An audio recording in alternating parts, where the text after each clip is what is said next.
स्थापकाय च धर्मस्य सर्वधर्मस्वरूपिणे अवतारबलिष्ठाय रामकृष्णाय ते नमः।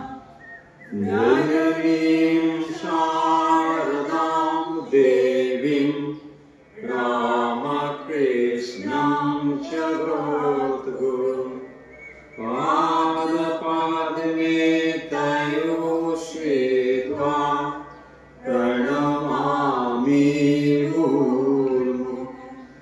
नमः श्रीयतिराजाय विवेकानन्दशूरये सच्चित्सुखस्वरूपाय स्वामिने तापहारिणे।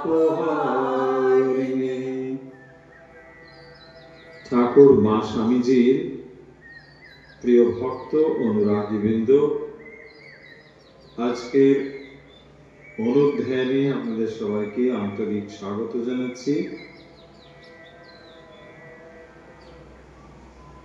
আজ আমরা যে বিষয় নিয়ে অনুধ্যান করব তা হল শ্রী শ্রী রামকৃষ্ণ কথামৃত। শ্রী শ্রী রামকৃষ্ণ কথামৃত আমরা আজকে অনুধ্যানে আলোচনা করব।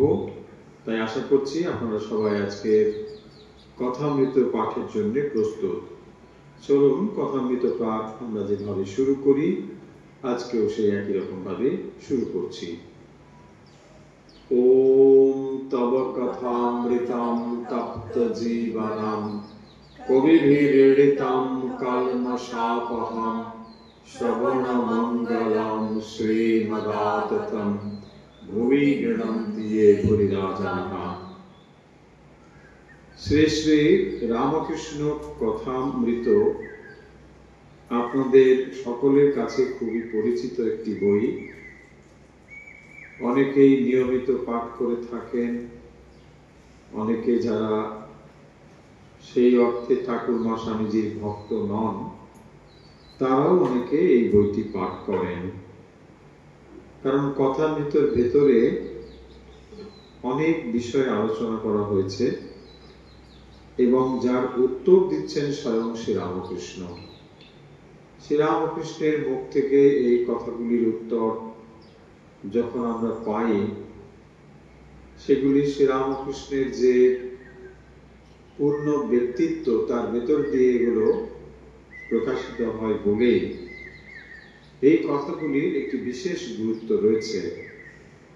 কারণ হয়তো এই কথা আপনি অন্য শাস্ত্রে অন্য কোথাও পাঠ করছেন, কিন্তু শ্রীরামকৃষ্ণ তার নিজস্ব ভঙ্গিতে নিজস্ব আঙ্গিকে এই কথাগুলো বলছেন, যার ফলে তার পেছনে রয়েছে অনুভব এবং সেই অনুভবের ভূমিতে দাঁড়িয়ে শ্রীরামকৃষ্ণ এই কথাগুলি পরিবেশন করছেন বলেই এর একটি বিশেষ গুরুত্ব রয়েছে।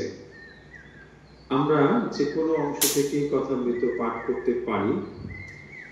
আজ আমরা যে অংশটি পড়ব বলে আপনাদের কাছে ভেবেছি তা হলো সপ্তম পরিচ্ছেদ।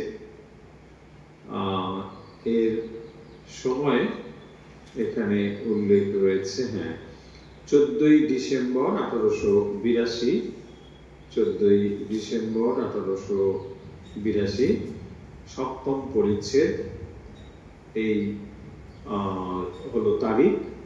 আর কথামৃতের যে বিষয় আমরা পড়ছি সেখানে ভক্তিযোগ যুগধর্ম, জ্ঞানযোগ বড় কঠিন, দাস আমি ভক্তের আমি বালকের আমি, এই সমস্ত বিষয় নিয়েই আজকের কথামৃত আলোচনা। শ্রীম বা মাস্টারমশাই আপনারা সকলেই জানেন যে তিনি কথামৃত যখন গ্রন্থ আকারে পরিবেশন করছেন তখন তিনি ভগবত গীতার বেশ কিছু শ্লোক অধ্যায়ের শুরুতেই উল্লেখ করে দিয়েছেন।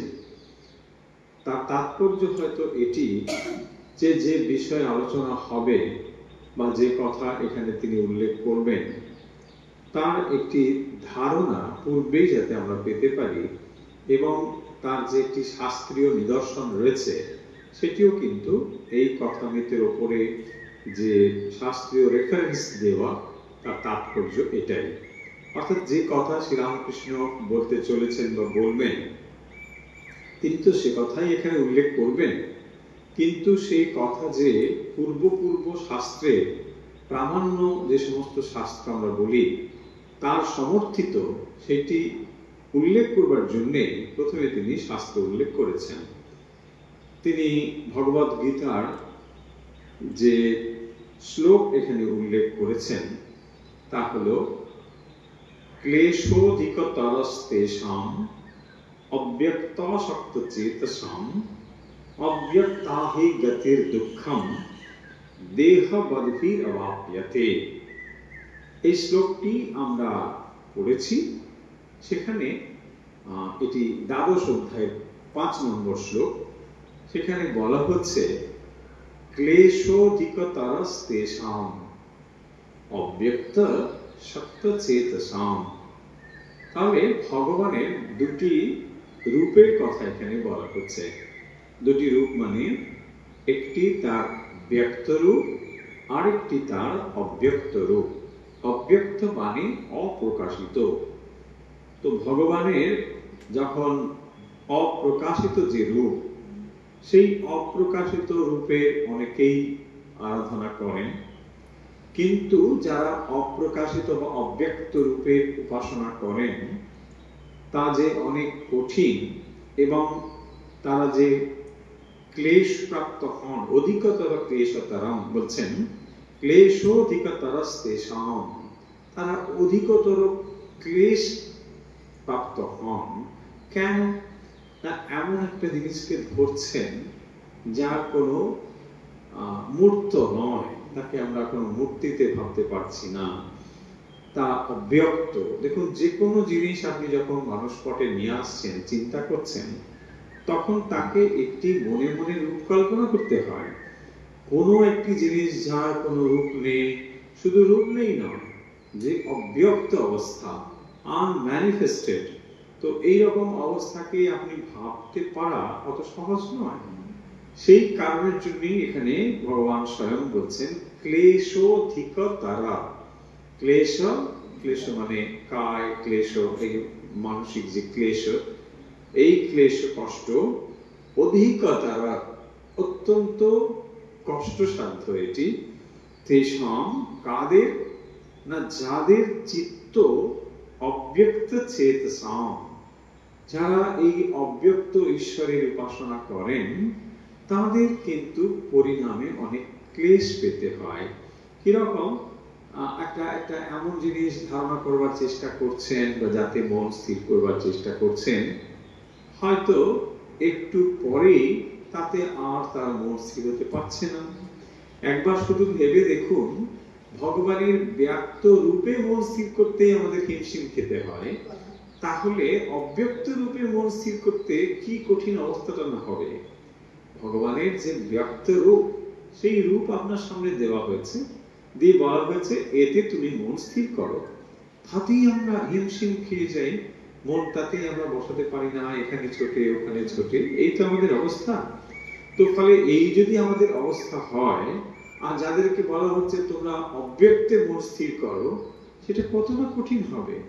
তাই ক্লেশোধিকতরস্তেষাং বলা হয়েছে, অধিকতর ক্লেশ, সেখানে অত্যন্ত কঠিন এটা। তারপরে বলেছেন অব্যক্তা হি গতির দুঃখম, দেহবদ্ভিরবাপ্যতে। দেহবৎ মানে যারা দেহধারী, অর্থাৎ এই দেহধারী মানুষ, তো তাদের পক্ষে অব্যক্তির উপাসনা করাটা গতির দুঃখম। এই গতির অত্যন্ত দুঃখময়। কারণ একটু পরে হয়তো হতাশ হয়ে গেল, বলছে না ভগবান টগবান বলে কিছু নেই, কারণ আপনি এমন একটা উচ্চ ব্যাপার বলেছেন যেখানে আমি মনকে স্থির করতে পারছি না। ফলে তখন আপনার ভেতরে একটা হতাশা এসে হাজির হতে পারে। এই সমস্ত কারণগুলো হতে পারে বলেই ভগবান এই কথা বলে ভক্তির কথা বলছেন, এবং সেখানে বলছেন যে ভক্তি মানেই তাহলে একজন পার্সোনাল গডের ধারণা আসতে হবে। তাহলে দেখুন, যিনি অব্যক্ত তিনি আবার ব্যক্ত হন। এমন নয় যে অব্যক্ত একজন আলাদা আর ব্যক্ত একজন আলাদা, তা তিনি কখনো ব্যক্ত, তিনি কখনো অব্যক্ত হয়েছেন। তাহলে আমরা যখন তাকে ধরতে চাইছি তখন ব্যক্ত রূপেই ধরব। সেটি বলছেন কেন না, ভক্তির দৃষ্টিকোণ থেকে দেখতে গেলে আপনি যখন দেখুন ভগবানকে ডাকবেন, তাহলে ভগবানের একটি রূপ আপনাকে মনে মনে ধরতে হবে। আর যদি রূপ আপনি না ধরেন তাহলে আমি কার কাছে ডাকি, তাই না? বলছে না আমি ডেকেই যাচ্ছি, তার কান আছে কিনা জানি না। দেখুন, আপনি তো উপনিষদ পড়েছেন, সেখানে কি বলা হয়েছে? বলছে না তিনি শোনেনও না, তিনি দেখেনও না, যে চৈতন্য সম্বন্ধে বলা হচ্ছে। তাহলে এইটা শুনে তো আপনি হতাশই হয়ে যাবেন। বাবা, আমি তো ভাবলাম ভগবান তাহলে কিছু শোনে, অন্তত এই তো এত তো কিছুই শুনেই না, তো মুশকিল, তাই না? আমরা তখন মনে হবে কি বাবা, এই তো ভুলপথেই যাচ্ছি। তিনি শোনেনি না, তিনি দেখেনও না, কিছুই করেন না, তাই না? হতাশ হয়ে যাবে। কিন্তু সেই অব্যক্তিরই আবার একটি ব্যক্ত রূপ আছে, এইটাই শেষ কথা নয়। অনেকে এইটুকু পড়েই বুঝে গেল যে ভগবান কিরকম, না তিনি অব্যক্ত, তিনি দেখা যায় না, শোনা যায় না, বোঝা যায়, বুঝে এটা তার সব কথা নয়, তাই না? ব্যক্ত রূপ আছে। যেমন দেখুন, সহজেই বুঝতে পারবেন, আপনি যখন ঘুমিয়ে থাকেন, এটা ধরুন আপনার মানে উপমা হিসেবে বলছি, এটা আপনার অব্যক্ত রূপ। আপনি ঘুমিয়ে আছেন, তখন আপনার সঙ্গে কোনো ব্যবহার করা চলে, হ্যাঁ, বলছে কি জানি কি করবে বুঝি না। একটা মানুষ যদি ঘুমিয়ে থাকে, বলছে না রেগে আছে, তাও বুঝতে পারছি না, মানে ভালো আছে তাও বুঝতে পারছি না। যখন একজন মানুষ শুয়ে থাকে বা ঘুমিয়ে থাকে, আপনি তার কি বুঝছেন? কিছুই বুঝছেন না। যখনই তিনি জেগে উঠছেন, তারপরে আপনি তাকে ব্যবহার করতে পারেন। তিনি ভালো হোক মন্দ হোক, আপনার আবেদন নিবেদন শোনা, যা কিছু হোক, সবই তো করতে পারেন। ঠিক একই রকম ভাবে তিনি যখন অব্যক্ত রূপে আছেন, তখন তিনি স্বরূপে রয়েছেন। তখন আপনার কিছু বলার দরকার নেই, তাকে বলাও চলে না, কিছুই চলে না। কিন্তু তিনি আবার অব্যক্ত থেকে ব্যক্ত অবস্থাতেও আসেন। তো যখন ব্যক্ত অবস্থায় আসেন, তখন আপনি কথা বলতে পারবেন, তাই না? রাজা তার বাড়িতে যখন থাকে, সে অন্দরমহলে রয়েছেন, সেখানে রানীমা রয়েছে, অন্যান্য সবাই রয়েছে। দরবারে যখন এসে বসেছেন, তখন পাবলিক প্লেস না, সবার সঙ্গে কথা বলছেন, তো একই রকম ব্যাপার। তার মানে সেই ভগবান, এখানে দুজন ভগবান নয়, একজনই, তিনি কখনো ব্যক্ত রূপে, কখনো অব্যক্ত রূপে। এই হচ্ছে ব্যাপার। তো এটা কত সিম্পল না, এটা বুঝতে অসুবিধা নেই। তাহলে যখনই আমি ভগবানের কাছে আবেদন নিবেদন নিয়ে যাচ্ছি, তার মানে তিনি একজন পার্সোনাল গড, ব্যক্তি ঈশ্বর। তা না হলে আপনি কার কাছে আবেদন নিবেদন নিয়ে যাচ্ছেন, তাই না? বলছে না তিনি আছেন কিনা জানি না। তো আছেন কিনা এটাই যদি আপনার কনফার্ম না থাকেন, তাহলে আপনি চোখের জল ফেলে কি করছেন? হ্যাঁ, বলছি ভগবান কিছুই জানি না, তুমি তো নেই বলে শুনলাম, তারপরেও কি করি? দেখবেন আমাদের এই কনসেপশন গুলো মানে রংলি চলতে থাকে। যখনই আপনি প্রার্থনা করছেন, ডেফিনেটলি তিনি প্রার্থনা গ্রহণ করবার জন্য নিশ্চয়ই একজন কেউ আছেন। শ্রীরামকৃষ্ণ সেই জন্য কি বলছেন, যে তিনি পিঁপড়ের পায়ের নুপুরের ধ্বনি শুনতে পান। তো এই কথাগুলো কি মিথ্যে কথা? মিথ্যে নয়। তাহলে আবার যে উপনিষদ বলছেন অরূপম অস্পর্শম, এসব যে বলেছেন, এইখানেই আপনাকে মেলাতে হবে জিনিসটি। অরূপম অস্পর্শম, এই যে কথাগুলো উপনিষদে বলা হয়েছে, এইগুলো শুনলেই আপনার মনে হবে বাবা তাহলে তো খুব সাংঘাতিক, ধরবো কি করে? সত্যি ধরতে পারবেন না যদি এটাকে গভীরভাবে তলিয়ে না ভাবেন। তাহলে এই যিনি অব্যক্ত, তিনি আমার ব্যক্ত হন। এবার দেখুন, তাহলে তিনি যখন অব্যক্ত, তিনি যখন ব্যক্ত হন, তাহলে মানুষের ক্ষেত্রে কোনটি সহজ? আপনি যখন একজন মানুষ, অ্যাজ এ হিউম্যান বিং মানে কি না, আপনি দেহ সংযুক্ত একজন মানুষ, আমরা দেহ আছে, মন বুদ্ধি এসব রয়েছে। তো আপনি যখন দেহের সঙ্গে সংযুক্ত একজন মানুষ বলে নিজেকে ভাবছেন, তাহলে ভগবান সম্বন্ধে আপনার ধারণাটা কি হবে? আমি অপবিত্র, আমি অসীম নয়, আমি অসীম, আমি কিছু পারি না, আমি অল্পজ্ঞ। কিন্তু তিনি স্বল্পজ্ঞ নন, তিনি সর্বজ্ঞ। তাহলে ভগবান সম্বন্ধে আপনার ধারণা করাটা এই দিক থেকে সহজ কিনা? আমি তাকে স্বরূপ তো জানি না, কিন্তু আমি এটা জানি আমি যা যা পারি না তিনি কিন্তু সেগুলো সবই পারেন। তার মানে আমি অল্পজ্ঞ, তিনি সর্বজ্ঞ। আমি অল্প বুদ্ধি সম্পন্ন, তিনি বিশাল বুদ্ধি সম্পন্ন, প্রচুর তার বুদ্ধি। তাহলে তিনি মহান, আমি খুব ক্ষুদ্র, তিনি বৃহৎ। এই যে ধারণা, এগুলো আপনার ক্ষেত্রে ভাবতে সহজ কিনা? এক্স্যাক্টলি এইটাই বলা হয়েছে যে তাহলে একজন মানুষ যখন দেহ সংযুক্ত হয়ে আছে, তার মানে আপনি নিজেকে শরীরের সঙ্গে সংযুক্ত করে এই জগৎটাকে ব্যবহার করছেন, এটা তো আপনি ফেলে দিতে পারেন না। যখন এটা আপনি করছেন, আপনার ক্ষেত্রে এটাই তো সহজ হবে যে ভগবান তিনিও ঠিক আমার মতো, কিন্তু আবার আমার মতো নয়। আমি অনেক কিছু পারি না, আমি খুব ক্ষুদ্র, কিন্তু তিনি মহান, তিনি অনেক বড়। আমার সামান্য একটু জ্ঞান, তার অনেক অনেক জ্ঞান। এই তো, তাহলে এই যে ধারণা, এই ধারণা যদি আপনার না হয়, তার মানে পার্সোনাল গড। দেখুন এবার এই যে গুণগুলোর কথা বলা হলো, কি গুণ না, আমি অল্পজ্ঞ, তিনি সর্বজ্ঞ, আমি অল্প স্থানে থাকি, তিনি সর্বব্যাপী আছেন। এই যে জিনিসগুলো, তাহলে এগুলোকে আমরা কি বলি? গুণ বলি। এখন দেখুন এই গুণগুলো কি এমনি এমনি আকাশে ভাসতে পারে, নাকি কোনো একটা জায়গায় থাকতে পারে? গুণের একটা আশ্রয় থাকতে হবে। দেখুন যখন আপনি বলছেন লাল ফুল, তখন লাল আর ফুল একটা আধারে আধারিত হয়ে আছে বলেই তো বলছেন। লাল একটা রং, ফুল তার সঙ্গে সংযুক্ত হয়েছে, তাই না? তবেই তো লাল ফুল বলছেন। তাহলে ফুল তার সঙ্গে লাল যুক্ত হয়ে তবে লাল বলেন। ঠিক সেরকম ভাবে যখনই বলছেন এই গুণ, তিনি প্রেমময়, তিনি অসীম, তিনি ভালোবাসায় পূর্ণ, বা যা আপনি যত রকম বলতে থাকুন, এই সবগুলো একটি আধারে তো আধারিত। তাহলে সেই আধারটির নামই তো ঈশ্বর। এইটি তো কথা। তাহলে এই যে প্রার্থনা আপনি করেন, সেই প্রার্থনাগুলো নিশ্চয়ই হয় ভেসে যায় না? কারণ নিশ্চয়ই সেই প্রার্থনা একটি আধারকে উদ্দেশ্য করেই হয়, সেই আধারের নামই তো ঈশ্বর। দেখুন কত সহজ জিনিসটা। তার মানে এই কোয়ালিটি গুলো কোনো একটা জায়গায় সংযুক্ত হয়ে রয়েছে, যেখানে এগুলো সংযুক্ত হয়ে রয়েছে তাকেই আমরা বলছি ঈশ্বর।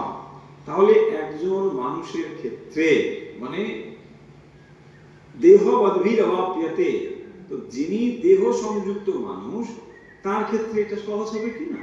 এইটাই। এইবারে দেখুন কথা মেতে কথাতে চলে আসে। এত সময় ভগবত গীতার দুটো লাইন তার কথা আমরা বললাম। বিজয় কৃষ্ণ গোস্বামী শ্রীরামকৃষ্ণকে বলছেন, মহাশয় আপনি বজ্জাত আমি ত্যাগ করতে বলছেন, দাস আমিতে দোষ নেই। কথাগুলো আপনারা আগেও শুনেছেন নিশ্চয়ই, যে বজ্জাত আমি, তার মানে শ্রীরামকৃষ্ণ কোথাও কোথাও যেটাকে ছোট আমি, বড় আমি এসব বলেছেন। তো এই যে বজ্জাত আমি মানে কি না, যে আমি দেহ মন বুদ্ধির সঙ্গে সংযুক্ত হয়ে নিজেকে বিষয়ের সঙ্গে সংযুক্ত রাখে। বলছেন আপনি বজ্জাত আমি ত্যাগ করতে বলছেন, দাস আমিতে দোষ নেই। শ্রীরামকৃষ্ণ বলছেন হ্যাঁ, দাস আমি অর্থাৎ আমি ঈশ্বরের দাস, আমি তার ভক্ত, এই অভিমান, এতে দোষ নেই, বরং এতে ঈশ্বর লাভ হয়। দেখো তাহলে দুটো জিনিস, একটি আমি, আবার একটি যে ঈশ্বর তিনিও আমি। তাহলে দুটো আমি কিরকম কিরকম? আমি যখন দেহ মন বুদ্ধির সঙ্গে সংযুক্ত হয়ে এই বিষয়ের সঙ্গে যুক্ত হয়ে বিষয়টাকে ভোগ করি বা জগৎ ব্যবহার করি, তখন আমিও তো বলি আমি, এই আমিটিকে বলা হয়েছে বজ্জাত আমি।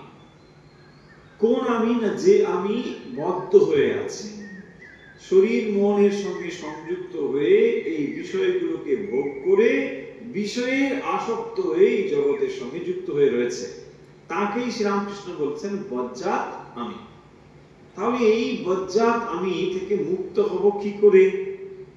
তাই বলছেন দাস আমি, অর্থাৎ ঈশ্বরের দাস। তাহলে দুটো আমি কথা আমরা পড়লাম, একটি বজ্জাত আমি আর একটি দাস আমি। তাহলে দাস আমি কেন? যে আমি অহংকৃত হয়ে নিজেকে শরীর মন বুদ্ধির সঙ্গে সংযুক্ত করে অহং এর দ্বারা অহংকার সংযুক্ত হয়ে বিষয় ভোগ করছিলাম, সেই আমিকে যদি আমি ঈশ্বরের সঙ্গে সংযুক্ত করতে চাই, তাহলে তাকে ধীরে ধীরে পরিবর্তন আনতে হবে, তাই না? সেই পরিবর্তন আমি কি করে আনবো? তাই বলছেন যে প্রথম তুমি তাকে দাস আমি এইভাবে ভাবো। দাস আমি মানে আমি ঈশ্বরের দাস। দাস মানে কি? দাস মানে হচ্ছে সেবক, না? দাস মানে সেবক, যিনি তার সেবা করে, দাস। দেখুন এইভাবেই এই যে দাস মানে এটা ব্যবহার করা হয় না, পদবী দাস ব্যবহার করা হয়। এই দাসটা এইরকমই, ভগবানের দাস। দেখুন এভাবেই এসেছে। দাস আমরা অনেকের হতে পারি, অর্থের দাস, মনিবের দাস, অমুকের দাস, তমুকের দাস, কিন্তু আসল দাস কতটা হচ্ছে ভগবানের দাস। এটাই ছিল ব্যাপার। তাই শ্রীরামকৃষ্ণ বলছেন যে দাস আমি মানে ঈশ্বরের দাস, আমি তার ভক্ত, এই অভিমান, এতে দোষ নেই। দেখুন তারপরে একটা শব্দ জুড়েছেন, বলছেন এই অভিমান। এই অভিমান, অভিমানের পর্যায় শব্দ বা সমার্থক শব্দ কি? অহংকার। অহংকার, অভিমান, এগুলো বলা হয়। তাহলে এই অভিমান বা অহংকার এটা কিন্তু যাওয়ার নয়, অত সহজে যাওয়ার নয়। তার মানে একদিনে আপনি ভাবলেন যে আপনার অহংকার সব চলে গেল, তারপরে আপনি অহংকার মুক্ত, এটা এত সহজে হবে না। তাহলে এত সহজে যদি এটা যাবে না, তাহলে এটাকে কি করতে পারি? দেখুন আপনি যেমন যেমন আমি ভাবেন, তার ব্যবহারটাও তেমন তেমন হয়, একই রকম। তার মানে আপনি যেমন যেমন পোশাক পরেন, ঠিক তেমনই আপনার ব্যক্তিত্বের বিকাশটা ঘটে। আপনি যেমন যেমন পদে বসেন, ঠিক তেমন তেমন বিহেভ করেন।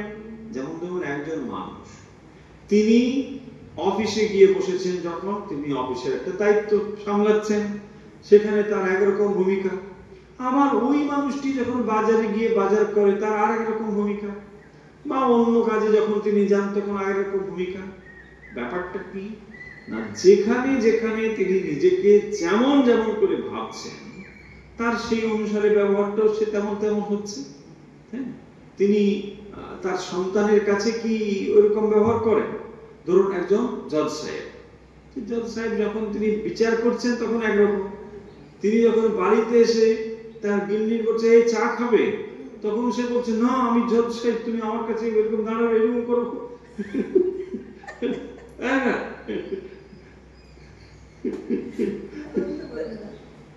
বলবে না, বললে সমস্যা খারাপ। বুঝতেই পারছেন তিনি জজ হোক আর এত বড় গোপ হোক, বাড়িতে কিন্তু কেঁচো ওইরকমই থাকে, কারণ না হলে ওখানে অবস্থা খারাপ।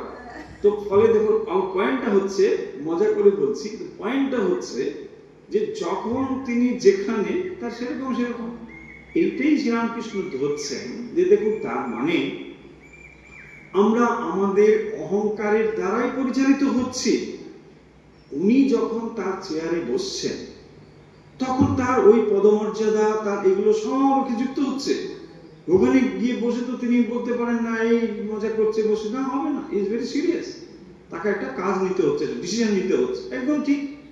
তাহলে দেখুন যখনই ওই কাজ তিনি করছেন, তখন তিনি একরকম মানুষ, আবার যখন অন্য কাজ করছেন তখন অন্য একরকম মানুষ।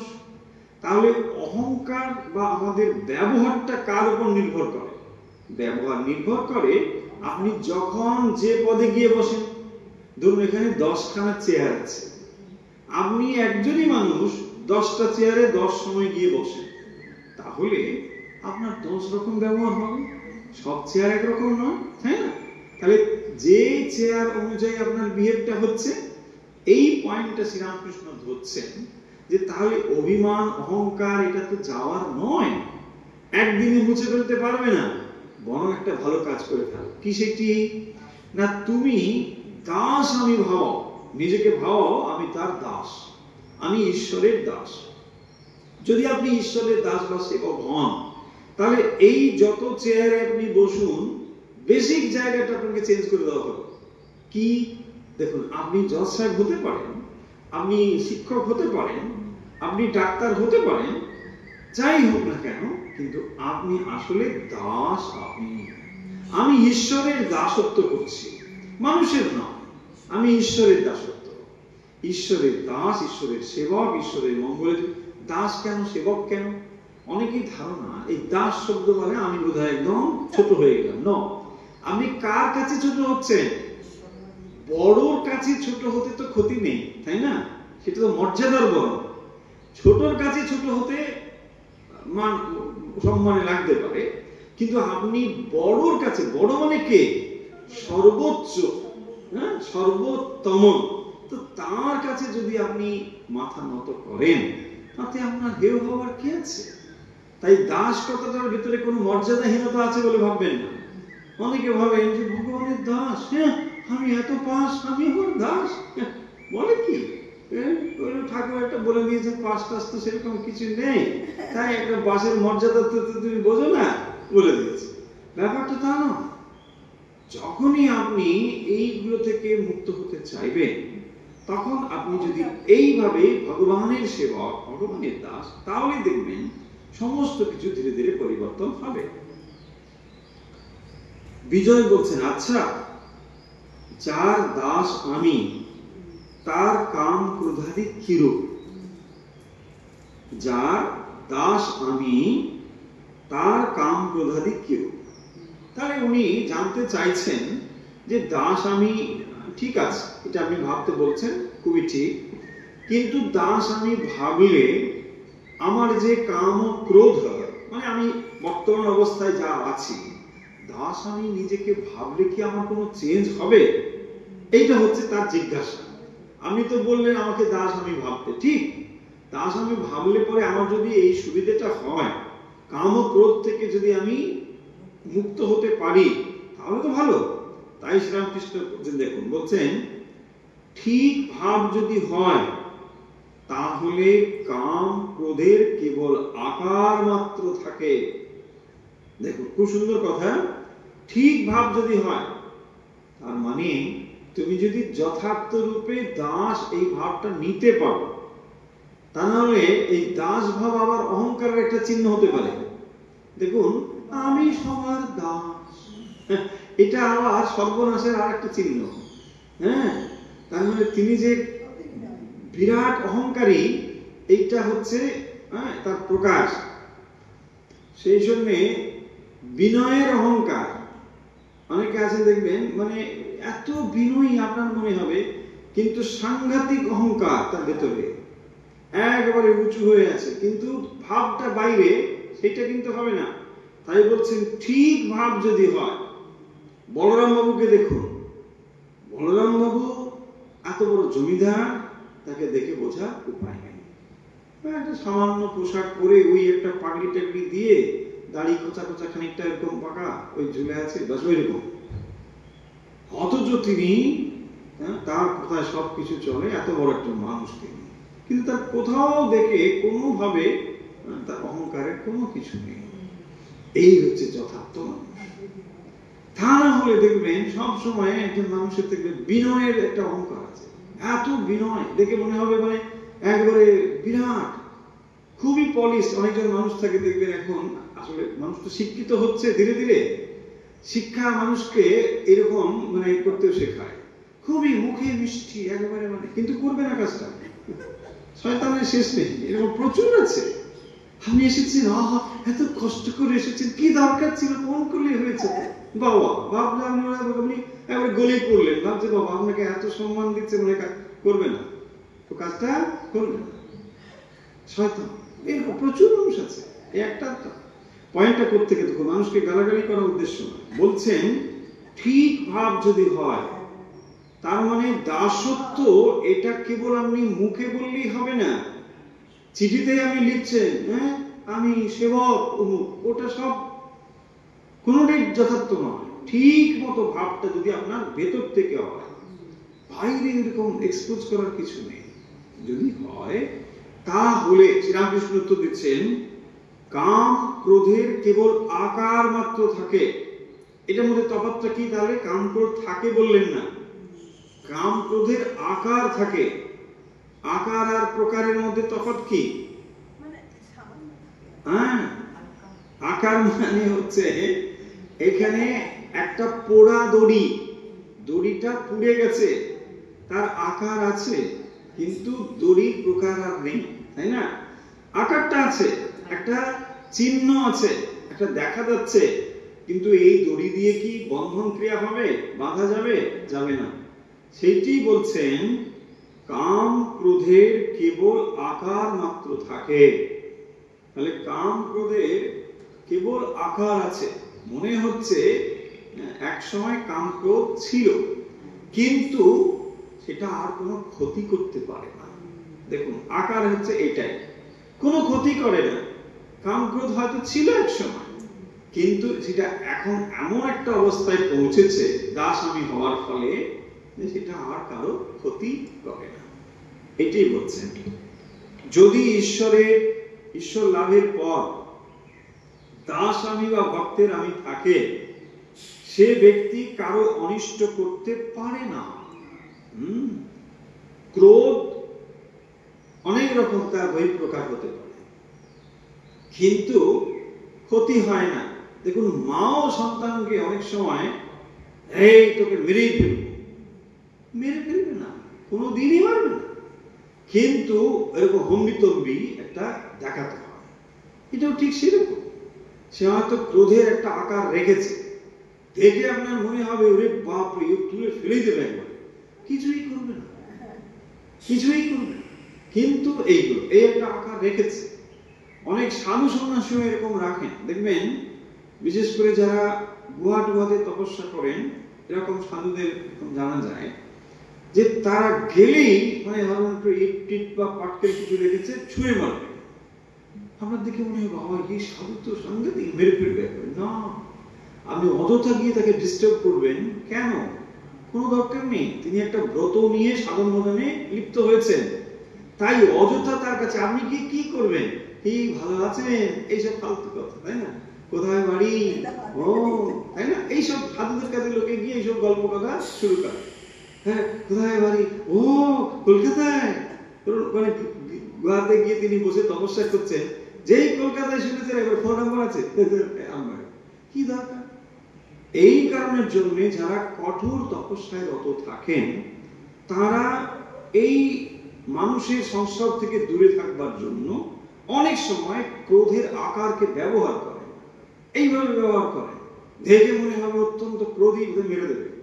ধরুন আপনি যদি তোতাপুরীকে দেখেন, তার ব্যক্তিত্ব, তার বিরাট চেহারা দেখে মনে হবে বলে এই মানে যদি চিমটেটা একবার তোলে শেষ হয়ে যাবে, কিন্তু কিছুই করবে না। এবং শুধু তাই নয়, কিছু করবে না বলে কম বলা হলো, এদের অন্তরে এত গভীর ভালোবাসা থাকে, চিন্তা করতে পারবে না, প্রবল ভালোবাসা থাকে, প্রাণ দিয়ে দিতে পারে আপনার জন্য, এতটাই ভালোবাসা এদের হৃদয়ে আছে, কিন্তু সেটাকে আবরণ দিয়ে রাখে, নাহলে বাঁচতে পারবে না, সবাই নিয়ে তাদের ছিঁড়ে খেয়ে নেবে। তাই জন্য এরকম একটা অবস্থা তৈরি করে। তাদের দেখে আমরা অনেক সময় ভুল বুঝে যাই, চলো চলো এদিকে হবে না, ওইদিকে চলো,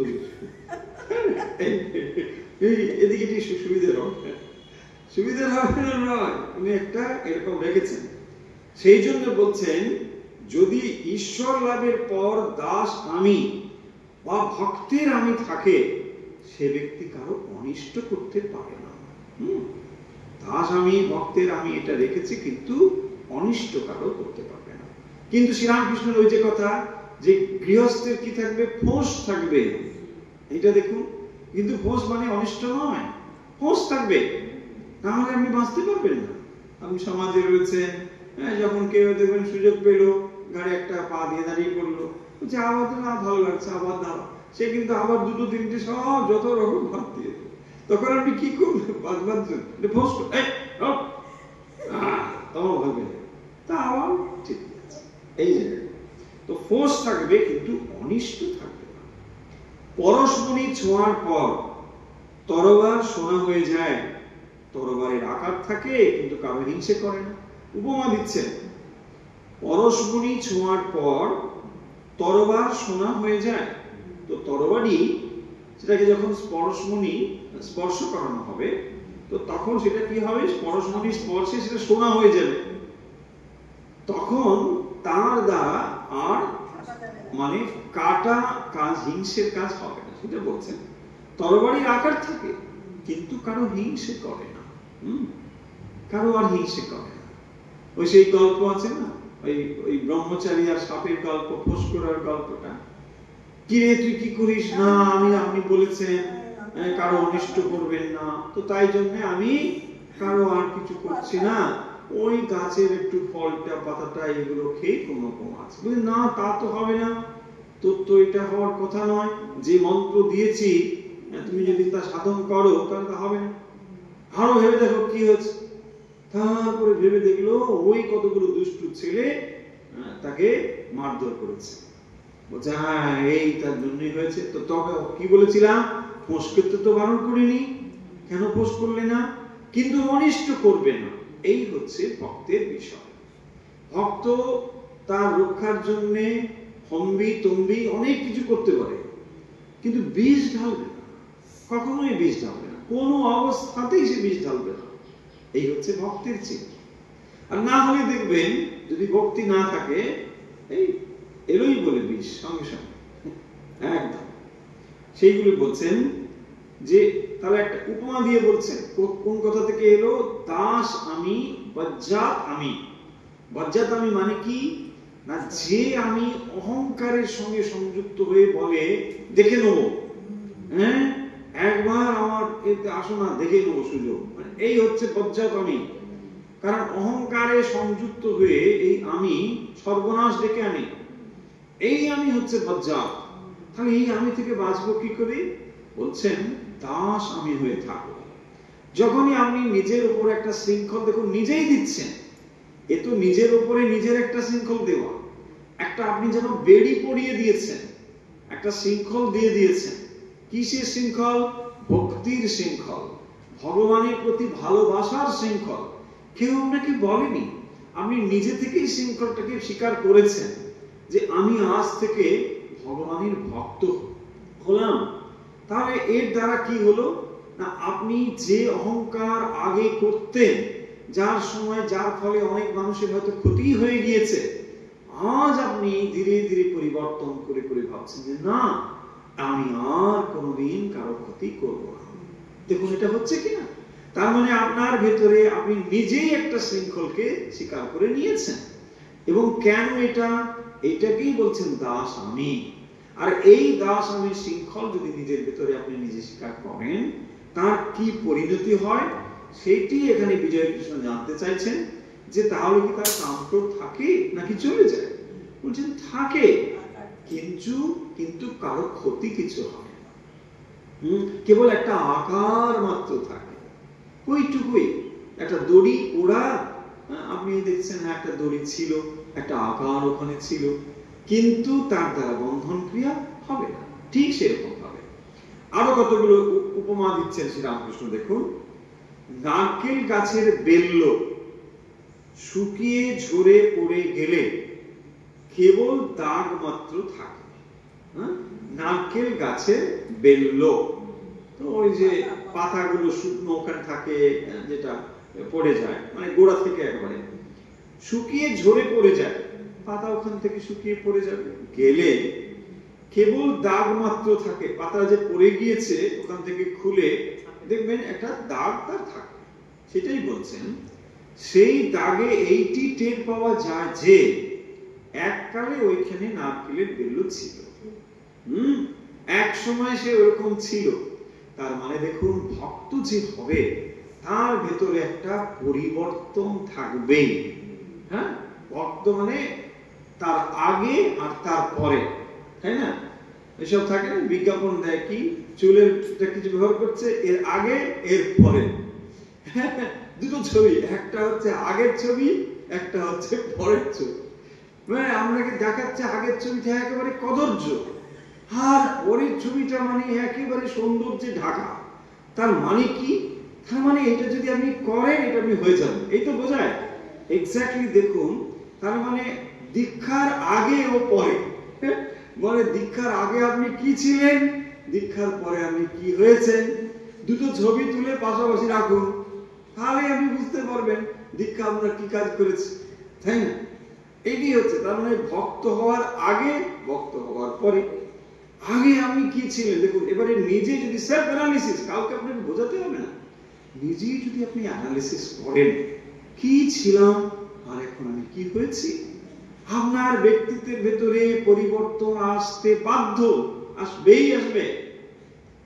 তবেই আপনি বুঝতে পারবেন যে সত্যি সত্যি আপনার ভেতরে এই দাস আমির বীজ প্রবেশ করেছে কিনা। নিশ্চয়ই করেছে। তাহলে কি করে পরিবর্তনটা হলো? আজকে আপনি 10 বছর আগে যেভাবে রিঅ্যাক্ট করতেন কোন একটা জিনিসে, আজ সেভাবে রিঅ্যাক্ট করেন না। আপনি আজকে অনেক বেশি পরিশীলিত হয়েছে, অনেক মার্জিত হয়েছে, অনেক স্টেবল হয়েছে। কি করে হয়েছে? আপনার বুদ্ধি স্থির হয়েছে। আগে আপনি ফিকল, এটা করব সেটা করব, কি করব, যাটা করে ফেলতে পারি। দেখুন, যখনই আপনার হাতে একটা তীক্ষ্ণ অস্ত্র রয়েছে, আর সেই অস্ত্রকে যখন আপনি যথার্থ রূপে ব্যবহার না করতে জানেন, তখন আপনারও ভয়, পারিপার্শ্বিক সবারই ভয়, তাই না? তাই না? মানে পাগল হতে সাবধান, সেরকম কি অবস্থা। আর পাগলের হাতে যদি আপনি আগুন দিয়ে দেন তাহলে আরো সাবধান, নাহলে মুশকিল, ও নিজেও জ্বলবে আবার কেউ চালিয়ে দিতে পারে, খুব সাবধান। সেই জন্যে কিন্তু ভক্তের সব থেকে সুবিধা হচ্ছে, দেখুন, কেউ ভক্তের সঙ্গ থেকে বরং মানে কষ্ট পায় না। সেই জন্য মানুষ ভক্ত সঙ্গ করতে চায়। কেন না? ভক্তদের কাছে গেলে একটা শান্তির জায়গা তৈরি হয়। ভক্ত ঠিক আছে, ভালো কথা, তিনি আর এক রকম ভাবে সেটাকে ডিল করবেন, এটা আমরা জানাই আছে। কারণ কি না, ওই মানুষটা ভক্ত, ও ভক্ত, চল বাস ঠিক আছে, এটা সকলেরই আমরা জানি। কেন না? ওইভাবে, কারণ তার মানসিকতা তৈরি আছে। তিনি যখন ভক্ত মানুষ, তিনি নিশ্চয়ই এইভাবে জিনিসটাকে দেখবেন। সাধারণত ব্যতিক্রম থাকতে পারে, সেটা বলছি না। তাহলে নারকেল গাছের বেল্ল, এটা শ্রীরামকৃষ্ণ এক্সাম্পল দিচ্ছেন, যে যেখানে একসময় একটা দাগ ছিল, কারণ বেল্লটা ছিল, বেল্ল এখন খসে পড়েছে, কেবল দাগটুকু রয়েছে। কি কথায় কি কথা বলছেন? যে রাগ আর ক্রোধ এগুলোর কেবল একটু নমুনা থাকতে পারে, কিন্তু তাতে অনিষ্ট কারক না। দেখুন তারপরে কি বলছেন? সেই রকম যার ঈশ্বর লাভ হয়েছে তার অহংকারের দাগ মাত্র থাকে, কাম ক্রোধের আকার মাত্র থাকে, বালকের অবস্থা হয়। কাম ক্রোধের একটা আকার মাত্র থাকতে পারে, কিন্তু বালকের অবস্থা। বালকের যেমন সত্য রজ তম গুণের মধ্যে কোন গুণের আঁট নেই। বালকের কোন গুণের আঁট নেই। 3 গুণ তার ভেতর রয়েছে, কিন্তু কখনো সে একেবারে মহাপুরুষের মতোই, আবার কখনো সে অত্যন্ত যেন রেগে গিয়েছে দেখাচ্ছে, নানা রকম, কিন্তু কোনোটার আঁট নেই। বালকের কোন জিনিসের উপর টান, করতেও যতক্ষণ, ছাড়তেও ততক্ষণ। কত এক্সাম্পল দিয়েছেন দেখুন শ্রীরামকৃষ্ণ, এখানে একটা এক্সাম্পল দিচ্ছেন, যে একখানা 5 টাকার কাপড় তুমি আধ পয়সার পুতুল দিয়ে ভুলিয়ে নিতে পারো। একটা কাপড় বগলে করে ঘুরছে, এই দিবি না, দেবো না, 5 টাকা দিয়ে দিয়ে, তার যদি পছন্দ হয়, মুডের ব্যাপার অবশ্য, যদি মুডটা ঠিক থাকে দিয়ে দেবেন না, কোনো অসুবিধা নেই। কিন্তু প্রথমে খুব আট করে বলবে, না আমি দেবো না, আমার বাবা কিনে দিয়েছে, হ্যাঁ, কিছুতেই দেবে না, ওইটা নিয়ে ঘুরছে, হয়তো মেতে আছে। তারপরে আপনি যদি একটু ডাইভার্ট করে দেন ওর মাইন্ডটাকে, অন্য একটা কিছু দিয়ে দিলেন, ব্যাস ওটা শেষ, আর ওটা তার মনেই নেই। দেখুন কি অবস্থা। তার মানে বলছেন ধরতেও যতক্ষণ, ছাড়তেও ততক্ষণ। সাধারণ মন এরকম নয়, আমাদের মন এরকম নয়। আমরা যেটাকে ধরছি একবারে তার আষ্টে পৃষ্ঠে সবেতেই একবারে, নাহলে তাকে আপনি নিতে পারছেন না। বলছে আজকে তো হলো, ওটা কালকে খাবো, পরশু খাবো, রোজ খাবো, আবার খাবো, হ্যাঁ এইরকম হবে তো। বলছে হ্যাঁ তবেই যেটাকে আমি নিতে পারছি। তার মানে পজিটিভনেস আপনার ভেতরে থাকতে হবে। কোনো একটা জিনিস ব্যবহার করবার জন্য সেটা আপনার ভেতরে পজিটিভনেস, ওটাকে নিতে হবে, অধিকার আমার থাকতে হবে, তাহলে আপনি তাকে ভোগ করতে পারবেন। নাহলে বলছে না, তাহলে কি হবে, হবে না। ভালো কেন এই পজিটিভনেস ওইসব ব্যাপার নেই। বলছে না ঠিক আছে, আমি আছে খেয়ে এখানে এক্সাম্পল দিচ্ছে, এরা দুধই দিয়েছে, বাবা কিনে দিয়েছে, ঠিক আছে, ভালো একটা টেস্টিং করছে, আনন্দে আছে, এই ওটা দিয়ে না, তারপর কিছু দিয়ে দিল, ওটা ভুলে গেল। কি অদ্ভুত না? এটাই বলছে। বালকের আবার সবাই সমান। দেখো একটা জিনিস সত্য রজতমের ৮ বোঝাতে গিয়ে এক্সাম্পল গুলো দিচ্ছে, যে বালকের সবাই সমান, ইনি বড় ইনি ছোট এর উপর নেই। আপনি গেলে আপনাকে দেখে বলছে কি গো তুমি কোথায় যাচ্ছ, বলতে পারে। তার বোধ নেই যে আপনি বড় বা তার বাবা বড়, বাবা ছোট, দাদা ছোট, কিছু যা কিছু বলছে, ব্যাস সবাইকেই বলছে। তাই জাতি বিচার নেই, জাতি বিচার নেই, কোনো কিছু নেই। মা বলে দিচ্ছে ও তো দাদা, ব্যাস হয়ে গেল। সে ছুতর হলেও তার হাতে বসে ভাত খাবে। বালকের ঘৃণায় অসহ্য বোধ নাই, পায়খানা গিয়ে হাতে মাটি দেয়। দেখুন শ্রীরামকৃষ্ণ অবজারভেশন এবং বালকের অবস্থাটাকে এখানে তুলে ধরছে। তার মানে দেখুন, বালকের একটা জিনিসে মন স্থির করাটা যত সহজ, আবার তুলে নেওয়াটাও তত সহজ। এই দুটো জিনিস কিন্তু খুব ইম্পর্টেন্ট। যেমন আপনি মনকে এক জায়গায় কনসেন্ট্রেট করতে শিখছেন, পাশাপাশি আপনাকে এটাও শিখতে হবে প্রয়োজন হলে যেন মনটাকে তুলে নিতে পারেন। এই দুটো ক্ষমতা সাইমালটেনিয়াসলি হওয়া চাই, তাহলে কষ্ট পাবেন। এক জায়গায় মনকে যদি দিয়ে ফেলেন আর তাকে যদি তুলতে না পারেন প্রয়োজনে, তাহলে সেটা কিন্তু দুর্বলতার চিহ্নই। তার জন্য কষ্ট আপনাকে সহ্য করতেই হবে। প্রয়োজন যখন হবে আপনি তখন সিংহের মতো একবার সিংহ বিক্রমে, নো উইথড্রল, দ্যাটস সঙ্গে সঙ্গে শেষ। এইটি হচ্ছে যোগীর লক্ষ্য। তীব্রভাবে একটা জিনিসকে ধরেছে, আপনার দেখে মনে হবে একেবারে ওটাই নিয়ে মেতে গেছে, মনে ও একবারে আসক্ত হয়ে গেছে। যেই মুহূর্তে সরিয়ে দেবেন সঙ্গে সঙ্গে শেষ, ওটা একদম চিরতলে শেষ, আর তাকাবেই না ওদিকে। এই হচ্ছে পরম যোগীর লক্ষ্য। শিষ্য মায়ের জীবনে দেখুন কত ঘটনা রয়েছে। একবারে রাধুর থেকে মুখ সরিয়ে নিচ্ছেন, ব্যাস ফিনিশ, আর কোনো রাধুর চিন্তা নেই। বলছে না আর পারবি না, মন তুলে নিয়েছি। দেখুন কেবলমাত্র নিজেকে ওই অবস্থায় রাখবার জন্য একটা আবরণ বাঁধন তৈরি করেছিলেন নিজে, ওইটাকে অবলম্বন করে থাকবেন। ঠাকুর বলে দিয়েছিলেন যে এইটাকে অবলম্বন করে থাকো, তাই তিনি মনটাকে ওইখানে রাখবার জন্য এভাবে করেছিলেন। কোনোভাবে তার মনে কোনো আসক্তির কোনো চিহ্নই নেই, তিনি রেখেছেন। আমাদের দেখে কি মনে হচ্ছে, রে বাবা মা তো রাধু ছাড়া গতি নেই, সারাক্ষণ রাধু রাধু করছে। শ্রীরামকৃষ্ণ কি বলছেন দেখুন, শ্রীরামকৃষ্ণকে যখন নরেনের সঙ্গে ব্যবহার করছে, দেখুন হ্যাঁ আপনি তো খালি নরেন নরনই করছেন, হ্যাঁ শেষে এসে কি হবেন আপনি, আপনি কি জড়ভরত হবেন? হরিণ ভাবতে ভাবতে হরিণ শক্ত হয়েছিল, এসব আছে না? হ্যাঁ বলছে সবাই বলে কি রে, হ্যাঁ যেদিন তোকে নারায়ণ দেখবো না সেদিন তোর দিকে তাকাবই না। আমি নরেন নরেন করে পাগল হচ্ছি না, দেখছি আমি নারায়ণ নররূপে ধারণ করে এখানে এসেছে, আমার কাজে লাগবে, মহামায়া এই জন্য পাঠিয়েছে, তাই তোকে ওই নারায়ণ নরেন আমার কি দরকার, এত নরেন নরেন কি। দেখুন কোন উচ্চতায় তাদের মনটা বাঁধা আছে, তবেই এই জিনিসটি ঘটছে। সেটি এখানে বলছেন যে এদের সত্য রজ তম কোন বন্ধনে তারা বদ্ধ নন, যদিও অ্যাপারেন্টলি দেখে মনে হয় আসক্ত। কেউ কেউ সমাধি পরও ভক্তের আমি দাস আমি নিয়ে থাকে। এবারে দেখুন আরেকটি বিষয়, তাহলে যখন বজ্জাত আমি থেকে আমি বাঁচতে চাই, তখন আমি দাস আমি, ভক্তের আমি, এটা নিয়ে বাঁচতে চাই। কেন না, আমি ঈশ্বরে শরণাগত হতে চাই।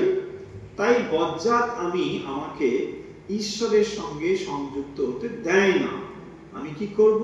আমি এখন নিজেকে ভক্তের আমি বা দাস আমি এইভাবে ভাববো। বেশ, এইটি ভাবতে ভাবতে আমি আমার ছোট্ট আমিটিকে ঈশ্বরের সঙ্গে সংযুক্ত করবা বা নিবেদন করবার একটা প্রণালী বা পদ্ধতি পেয়েছি, এটাকেই আমি আশ্রয় করে এগিয়ে যাব। শ্রীরামকৃষ্ণ বলছেন কেউ কেউ সমাধির পরও, দেখো এটা আরো অনেক অনেক আলাদা একটা অবস্থা, মানে ওই পূর্ণতা হয়ে তিনি সমাধিমান হয়েছেন, সমাধি লাভ করেছেন, মানে ঈশ্বরের স্বরূপ জ্ঞান তিনি করেছেন।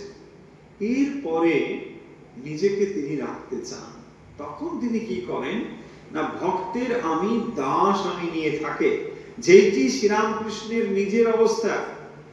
তিনি ভগবান লাভ করবার পরে এই যে জগতের মানুষের জন্য কথা বলছেন, তিনি এখন নিজেকে দাস আমি, ভক্তের আমি, মায়ের সন্তান আমি, এই ভাব আরোপ করিত আছেন। সেই ভাবটি তিনি বলছেন, আমি দাস তুমি প্রভু, আমি ভক্ত তুমি ভগবান, এই অভিমান ভক্তের থাকে। তাহলে এই অভিমানে বদ্ধ করে না, কিন্তু এই অভিমান তিনি নিজের জন্য রেখেছেন। এই অভিমান থাকলে কি হবে না, এই অভিমান যেহেতু সমাধিমান অবস্থার পরে আর দেহ ধারণ করবার একটা অবলম্বন চাই। সাধারণত সমাধি লাভ করবার পরে মনের এমন অবস্থা হয় যে সেই মনকে আর এই এই এই বিষয়ের মধ্যে নিয়ে আসা সম্ভব হয় না, কারণ আমিত্বের এত টান সেখানে পড়ে যায়, মানে এত ছোট হয়ে যায় আমিত্বটা, সেখানে বোধহয় আর ফিরে আসা যায় না। কারণ এই দেহ বোধ না থাকলে এই দেহটাকে ব্যবহার করা যায় না। আপনি যখন এক জায়গা থেকে এক জায়গায় যাচ্ছেন, কোন একটি কাজ করছে, তখন মনে মনে একটা সংকল্প আপনি করেন কোন একটি কাজ করবার সময়, আপনি তখনই দেখবেন মনে থেকে একটা সিগন্যাল আপনার যাচ্ছে, সেটা সংশ্লিষ্ট ইন্দ্রিয়তে। আপনি যখন হাঁটা শুরু করবেন, আপনার মন একটা সিগন্যাল পাঠিয়ে দিচ্ছে যে এবারে আমাকে হাঁটতে হবে, পা তখন সেই অনুযায়ী কাজ করে। যদি আপনার ওই জায়গায় টান পড়ে মানে ওখানে দেখুন সেই জিনিসটা কমে গেছে, মানে আপনার দেহবোধ এতটাই ক্ষীণ হয়ে গিয়েছে, এতটাই কমে গিয়েছে যে এই দেহটাকে আপনি আর ওই সিগন্যালটুকু পাঠাতে পারছেন না। তখন কি হবে? দেহটাকে ব্যবহার করবেন কি করে?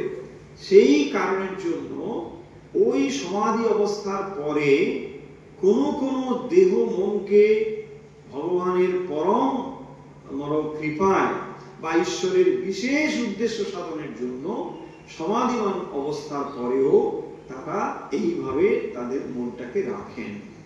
তখন তারা নিজেদেরকে দাস আমি, ভক্ত আমি, ভগবান এবং ভক্ত, মা এবং আমি, এইরকম একটা বোধ নিয়ে তারা জগৎ ব্যবহার করেন। তা না হলে এই জগৎকে ব্যবহার করতে পারবেন না। ঈশ্বর লাভের পরেও থাকে সব আমি জানি না, আবার এই অভিমান অভ্যাস করতে করতে ঈশ্বর লাভ হয়, এরই নাম ভক্তি যোগ। তাহলে এক কি বলছেন না, এই অভিমান, দেখুন তাহলে অভিমান কনক্লুড করি আমরা যে আলোচনা আজকে যেটা করলাম, সমসমাপ করি। কথা মূল হচ্ছিল বজ্জাত আমি, কি করে বজ্জাত আমিটা যায়, এবং তারপরে তিনি বলছেন যে বজ্জাত আমিকে দাস আমি করে নাও, ভক্তের আমি করে নাও।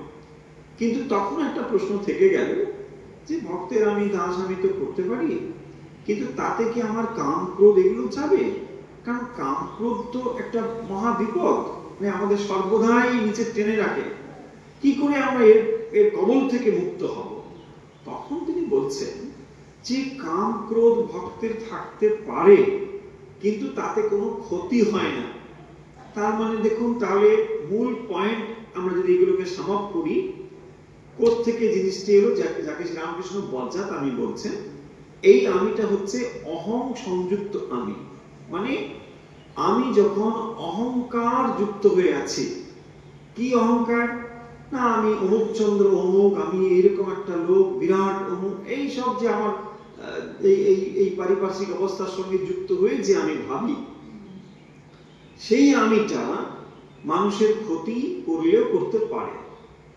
কিন্তু এই আমিটিকে যদি আমি যেমন যেমন ব্যবহার করব, তাহলে আগে ভাবটাকে পরিবর্তন করতে হবে। দেখুন, যেমন আপনার ভাব তেমন আপনার ব্যবহার, তাই না? আপনি যেমন যেমন ভাব করবেন তেমন ব্যবহার হবে। দেখুন, এই মানুষটা আর এই মানুষটা দুটো মানুষ। আমি যদি কোনোভাবে আপনার মনে একটা ঢুকিয়ে দিই যে এ না আপনাকে ভীষণ খারাপ বাসে, সর্বনাশ, আপনি আর ওর দিকে তাকাতেই পারবেন না, হবে কি না? কোনোভাবে যদি আমি এটা কনভিন্স করতে পারি যে মানে উনি জানেন সেই সেদিন বলছিল এই মানে খুবই খারাপ, তখন আপনি বলবেন বাবা তাই তো সেদিন দেখলাম, মানে ও তো চলেই গেল, অন্যদিন দাঁড়ায় কিন্তু কাল তো দাঁড়ালো না, ঠিকই বলেছেন, একদম ঠিক বলেছেন, হবে কি না? অথচ দেখুন এটা কোনোটাই সত্য নয়, এমনি একটা জাস্ট বলা হলো, আবার উল্টো দিকও হতে পারে।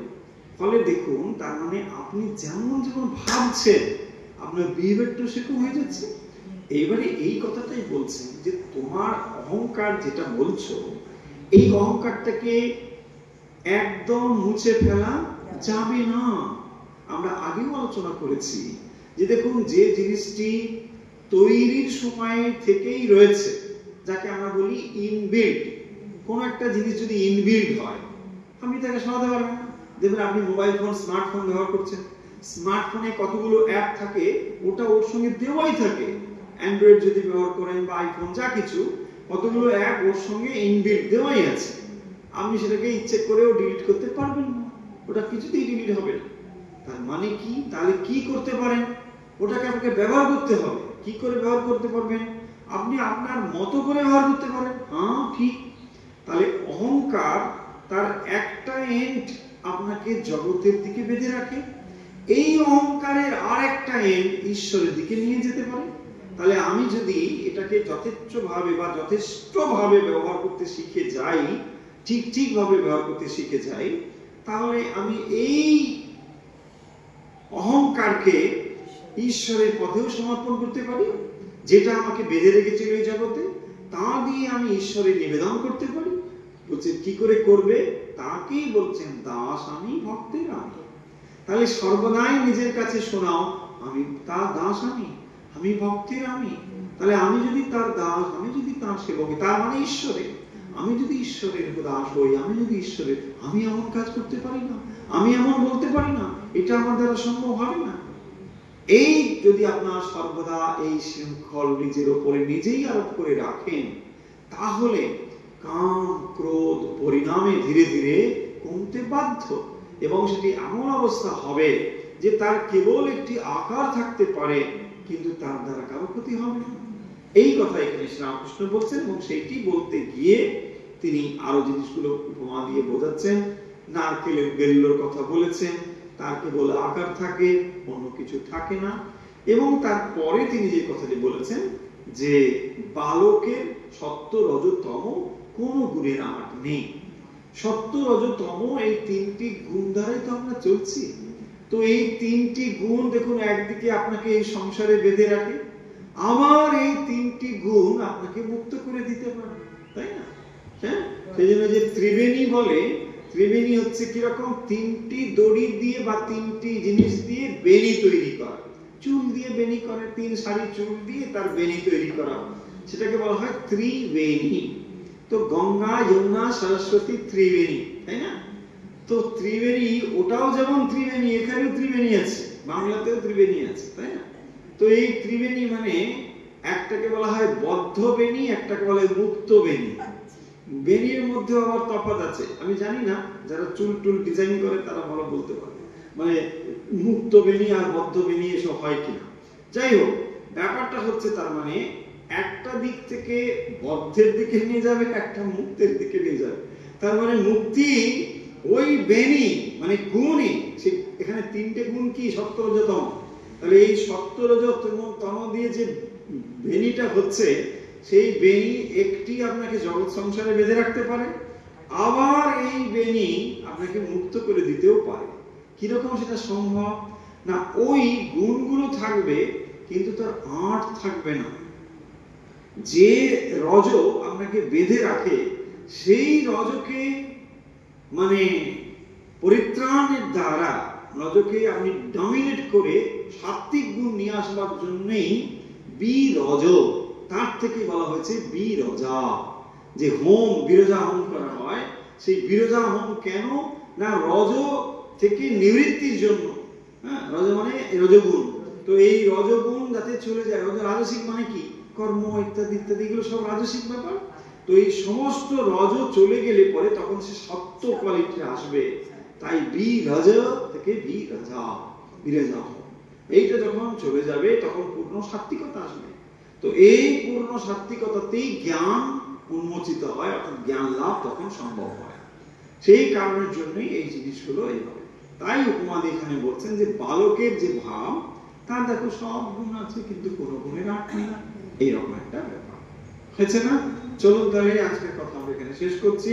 আমরা আজকে কথামৃত থেকে পাঠ এখানে শেষ করছি। যে যেখান থেকে আমাদের সঙ্গে মুহূর্তে রয়েছেন, আসুন আমরা শুরু করছি অভ্যাস। মেরুদণ্ড সোজা রেখে বসুন। প্রথমে অভ্যাস করব প্রাণায়াম।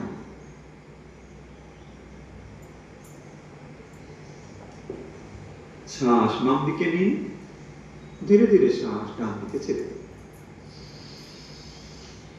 শ্বাস নিন বাম দিকে, ও ধীরে ধীরে শ্বাস ছেড়ে দিন ডান দিকে।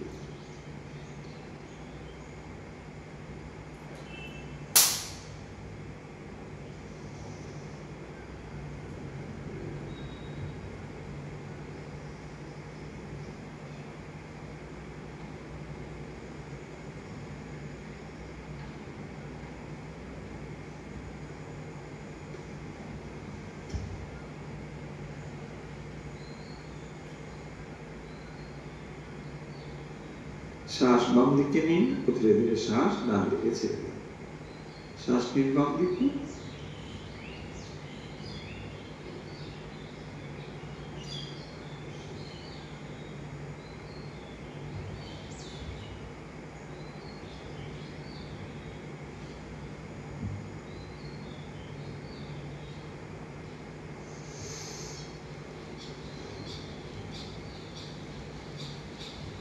শ্বাস বাম দিকে নিন, ধীরে ধীরে শ্বাস ডান দিকে ছেড়ে দিন। শ্বাস নিন বাম দিকে,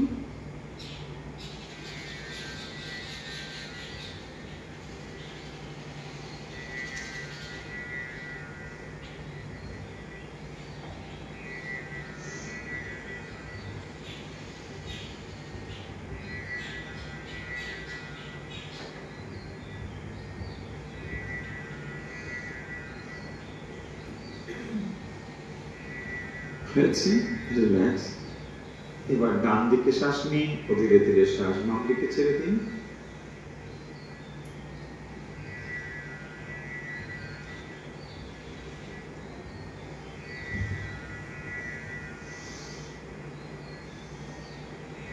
শ্বাস নিন ডান দিকে ধীরে ধীরে,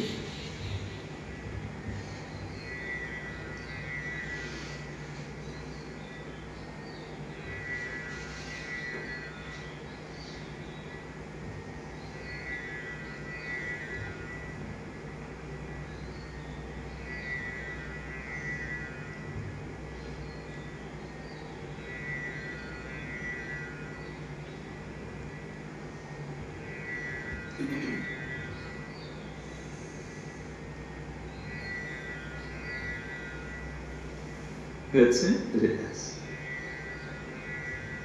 এবার নাক দিয়ে শ্বাস নেবো, ধীরে ধীরে শ্বাস মুখ দিয়ে ছেড়ে দেবো। শ্বাস ভরে নিন নাক দিয়ে,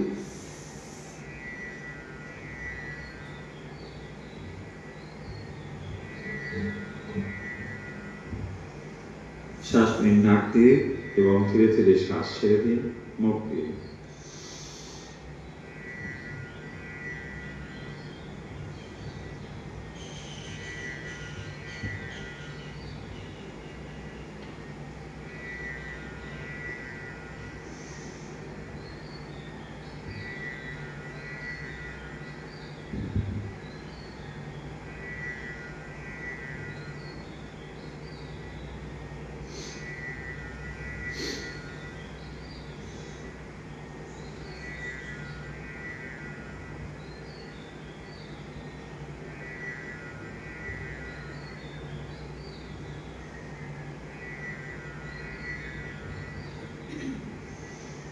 হয়েছে রিল্যাক্স।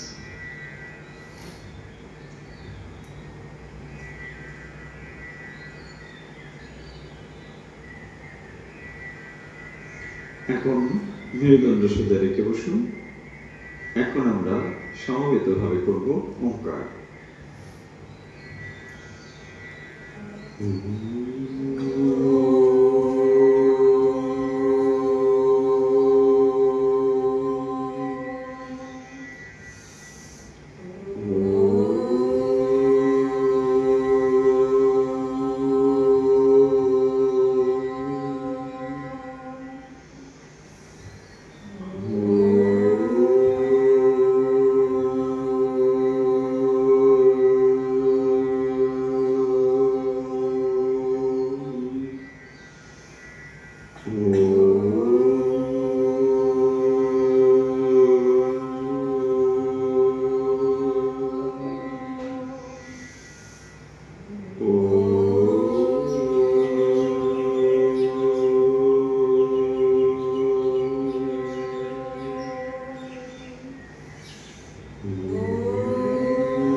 हरि ओम तत्सत।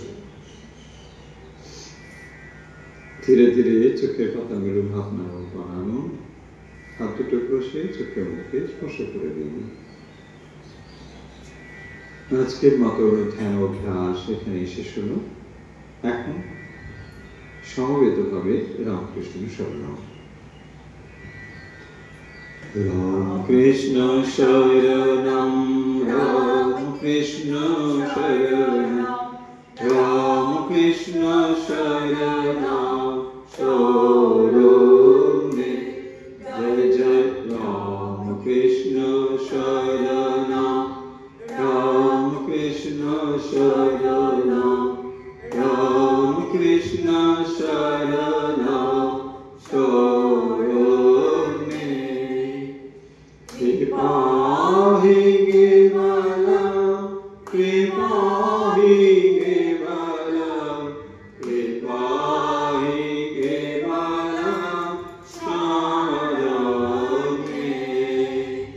কৃপাহি কেবলম, কৃপাহি কেবলম, কৃপাহি কেবলম শরণে।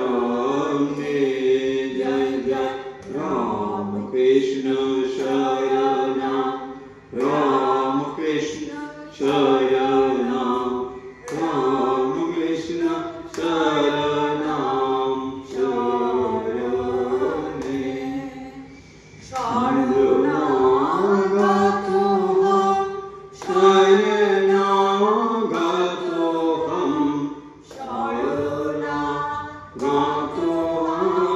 শরণে।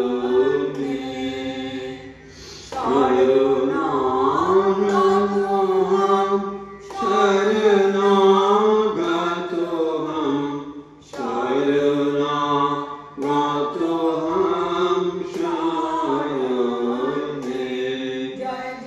রামকৃষ্ণ শরণম, রামকৃষ্ণ শরণম, রামকৃষ্ণ শরণম শরণে। নমো শ্রী গুরবে, নমো শ্রী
আজকের মতো অনুধ্যান অভ্যাস এখানেই শেষ হলো।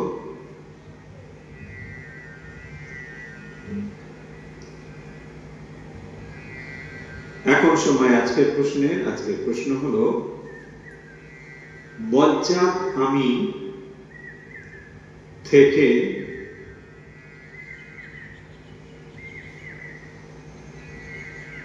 রক্ষা পাওয়ার জন্য শ্রীরামকৃষ্ণ কি উপদেশ দিয়েছেন?